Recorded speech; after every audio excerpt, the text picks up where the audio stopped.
सीधे हम रुख करेंगे अशोक जी का। अशोक जी, बहुत स्वागत रिपब्लिक भारत पर आपका। लेकिन सबसे पहले आज की आपने ट्वीट करके एक बड़ी बात बताई, ये आदर्श है ड्राइवर और कंडक्टर, क्योंकि सर आमतौर पर ऐसे हादसों में कोई किसी की मदद नहीं करता है, लेकिन इन्होंने आदर्श स्थापित किया है।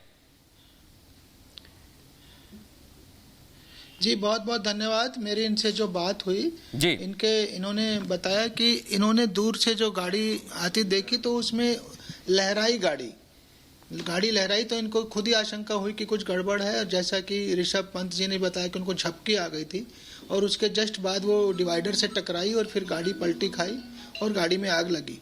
तो इन्होंने रोडवेज के ड्राइवर ने जो है इमरजेंसी ब्रेक लगाया अपनी बस में, और ड्राइवर कंडक्टर ने दोनों ने उतर करके हेल्प की। पुलिस को कॉल भी किया 112 पे, और हमारी पुलिस भी तत्काल आई और इनका कहना है वो आधा गाड़ी से बाहर था, तो इन्होंने उसको पूरी तरह निकाला और ये इंश्योर किया कि कोई और तो नहीं है गाड़ी में जिससे कि लाइफ उसका बचाया जा सके।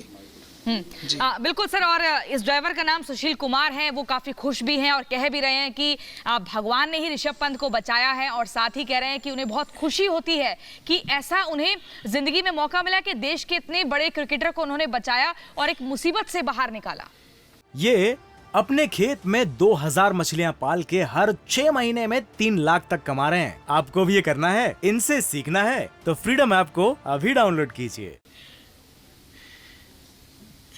और बड़ी बात यह कि उनको पता नहीं था कि ये ऋषभ पंत है। उन्होंने तो ऐसे ही, सुबह का टाइम है, 5:22-23 का, एकदम घोर अंधेरा है, आप सोचिए। तो दे कुडंट हैव नोन कि कौन है उधर। वो तो अपना एक आम इंसान की मदद करने के लिए उतरे बेचारे।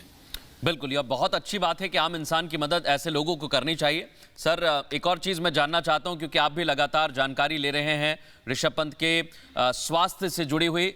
अभी क्या जानकारी है आपके पास? भी आपने भी आसपास संपर्क किया होगा, क्या जानकारी है सर? देखिए, जो मेरे पास इंफॉर्मेशन है उसके हिसाब से जो उनका माथे पे हल्की चोट है और जो बैक पे है वो तो माइनर इंजरीज हैं, और पैर में जो कभी ये था कि भाई लिगामेंट इंजरी है या बोन भी हो सकता है, तो उसका वो दोबारा से और डिटेल एग्जामिनेशन आज करा रहे हैं मैक्स वाले, MRI वगैरह कराएंगे, तब वो अगला स्टेप डिसाइड करेंगे। पर मेरे हिसाब से वो भी कोई बड़ी इंजरी नहीं है, ऐसा नहीं है कि एकदम बहुत ज्यादा गंभीर हो। ठीक है सर, एयरलिफ्ट को लेकर भी जानकारी मिल रही है। क्या कुछ ऐसी तैयारी आपकी तरफ से, कुछ रूट तैयार करवाया जा रहा हो?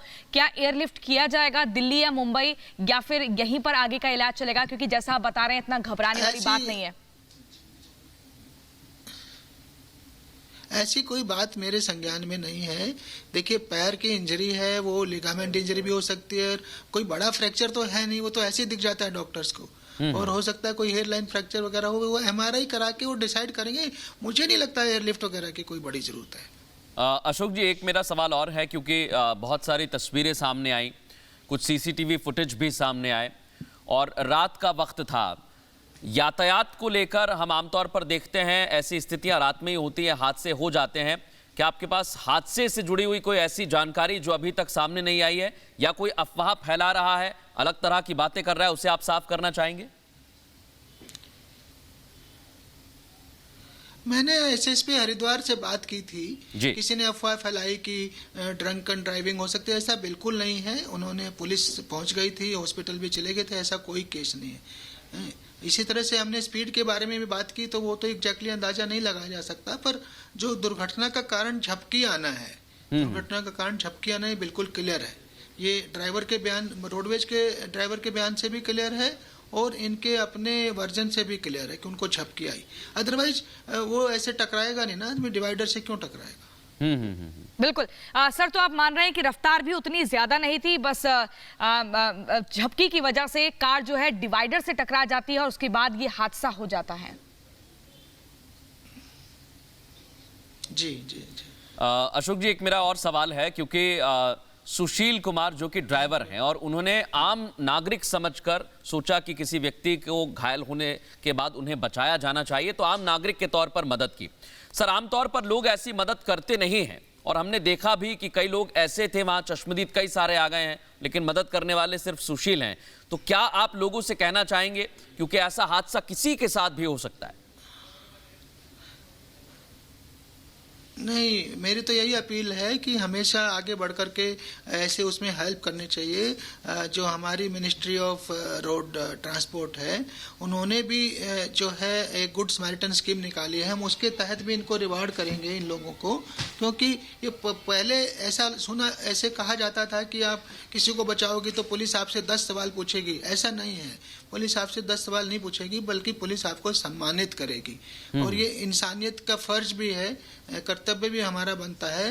जैसे इन्होंने किया, सुशील कुमार जी ने, इन्होंने देखा दूर से गाड़ी आ रही है, डिवाइडर से टकरा रही है, उसमें आग लग गई, तो बिना हिचक के उतरे, पुलिस को भी बुलाया, खुद भी हेल्प किया। तो यही हर नागरिक। सर इसी बीच आपने बस एक आखिरी सवाल और कर लेते हैं। आपने सम्मान का जिक्र किया, तो सुशील कुमार जी का किस तरीके से आगे सम्मान किया जाएगा, किस तरह से हौसला अफजाई होगी, ताकि अगर और भी लोग इस तरह के हादसे देखें तो वो झिझके नहीं, वो आगे आए, बढ़ चढ़कर मदद करें, उन्हें ये डर ना हो कि कल को पुलिस उनसे कोई सवाल करे या उनको ही ना फंसा दे।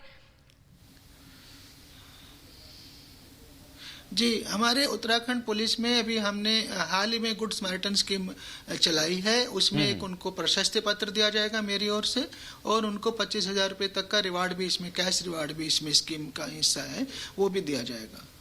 बहुत धन्यवाद अशोक जी हमसे बात करने के लिए। ये अपने खेत में 2000 मछलियां पाल के हर 6 महीने में 3 लाख तक कमा रहे हैं। आपको भी ये करना है, इनसे सीखना है, तो फ्रीडम ऐप को अभी डाउनलोड कीजिए।